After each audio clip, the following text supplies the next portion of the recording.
Good morning students, welcome to our YouTube channel. Class 12th English compulsory में third chapter last video में हमने किया है जिसका नाम था थर्ड थॉट्स, जो कंप्लीट हो चुका है। आज की वीडियो में हम इसके क्वेश्चन आंसर देखेंगे। So let's start students.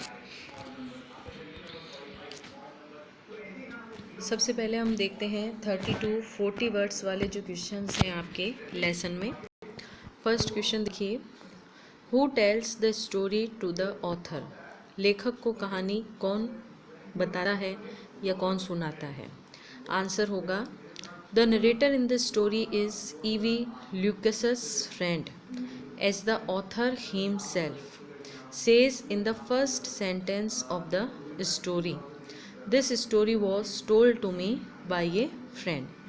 यानी इस कहानी का जो नरेटर है वो ईवी ल्यूकस का फ्रेंड है, जो कि एक तरह से देखें तो ऑथर स्वयं है, जिसने कहानी के शुरुआत में ही एक सेंटेंस बोला था जिसमें उसने कहा था कि ये कहानी मुझे मेरे एक फ्रेंड के द्वारा सुनाई गई थी।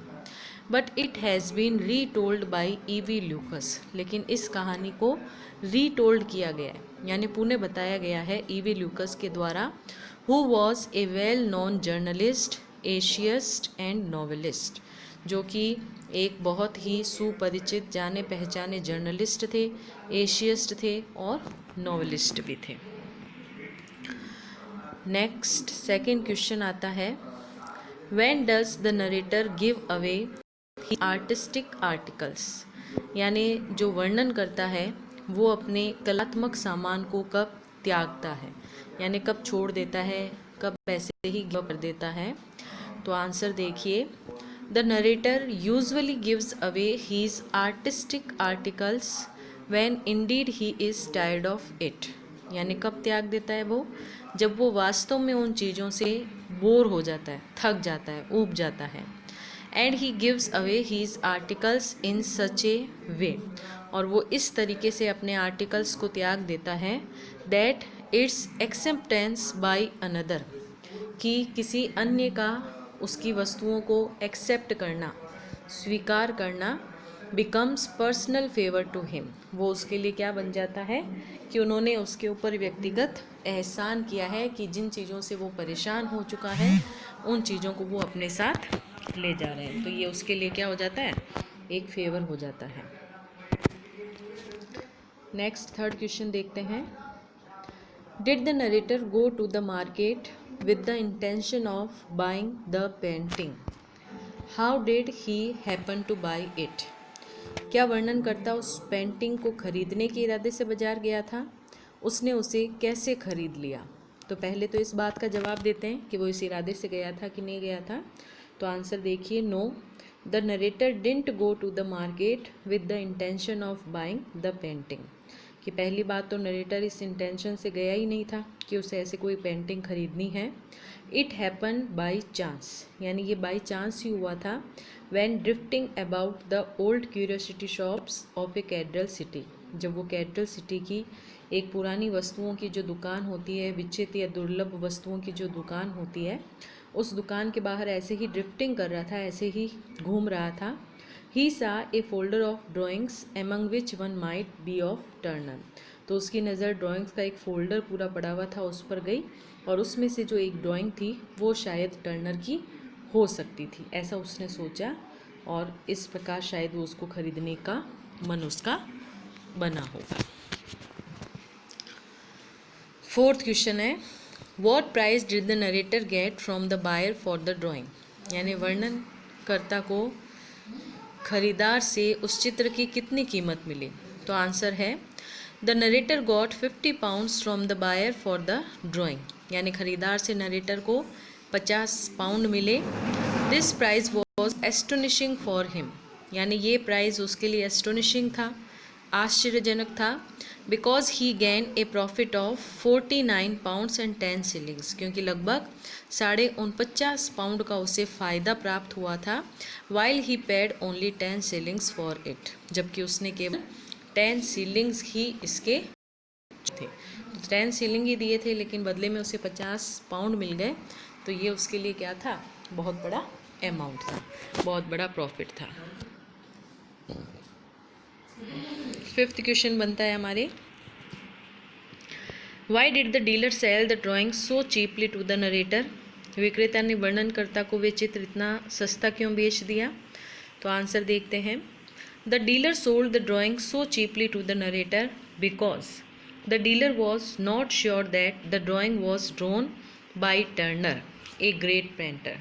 क्योंकि दुकानदार को पूरा विश्वास नहीं था, वो पूरी तरह से श्योर नहीं था कि ये जो ड्राइंग है वो जो एक बहुत महान पेंटर है टर्नर, उसके द्वारा बनाई गई है। That's why he said to the narrator, इसलिए उसने नरेटर से ये बात बोली थी, mind you I don't guarantee it, कि ध्यान रखिएगा मैं इस बात की गारंटी नहीं लेता हूँ कि ये वास्तविक टर्नर की ही है या किसी और की। 6th क्वेश्चन देखते हैं, Y did the narrator feel so delighted and proud after selling the painting. Painting बेचने के बाद वर्णनकर्ता स्वयं को इतना प्रसन्न और गौरवान्वित महसूस क्यों करता है। तो आंसर है, the narrator felt so delighted and proud after selling the painting because for the first time in his life he was successful in gaining such a big profit. क्योंकि अपने जीवन में पहली बार वो इतना सफलतापूर्ण तरीके से इतना बड़ा प्रॉफिट प्राप्त कर पाया। He got this success by learning from his life's error, यानी वो मानता है कि उसे ये जो सक्सेस मिली है उसके जीवन में, वो उसके जीवन की गलतियों से सीख कर ही मिली है। 7वां क्वेश्चन देखिए, why does the narrator think that the dealer should get a part of the profit he had earn. वर्णनकर्ता क्यों सोचता है कि उसके द्वारा कमाए गए लाभ का हिस्सा उसे विक्रेता को मिलना चाहिए।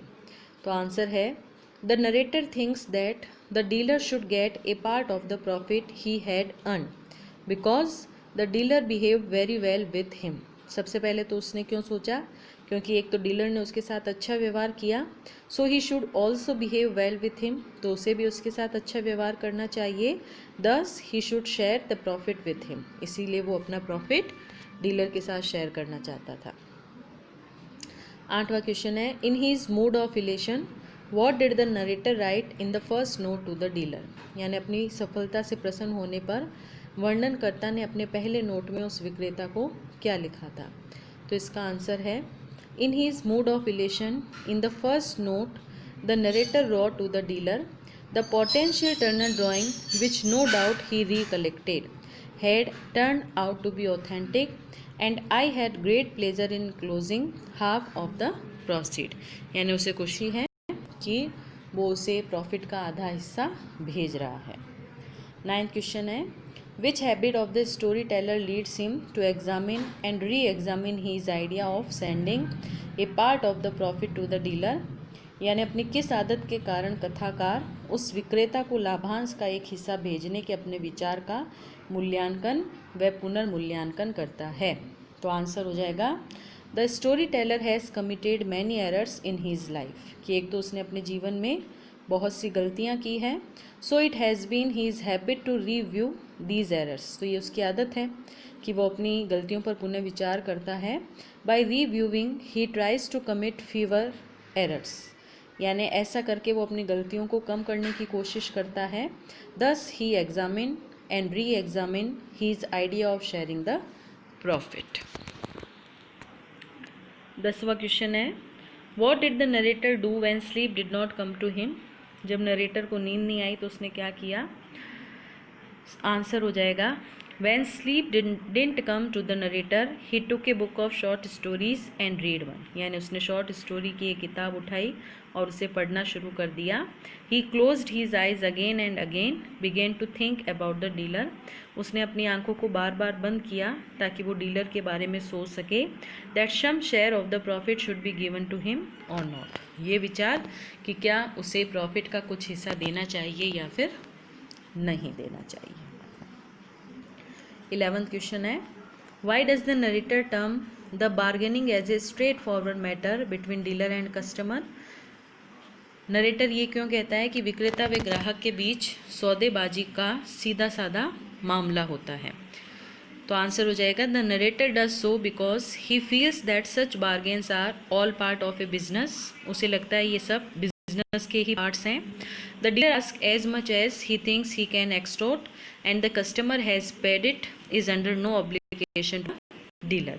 या डीलर जितना चाहे कस्टमर से मांग सकता है और जितना मांगा जाए कस्टमर अगर उतना चुका देता है तो कस्टमर को भी डीलर को लेकर कोई ऑब्लिगेशन नहीं रहता है, यानी उसकी कोई बाध्यता नहीं रहती है। तो ये तो हुए हमारे इस वीडियो में 30 to 40 वर्ड्स वाले। आगे जो आपके लॉन्ग क्वेश्चंस रहते हैं उनको हम हमारे नेक्स्ट वीडियो में करेंगे। Thank you.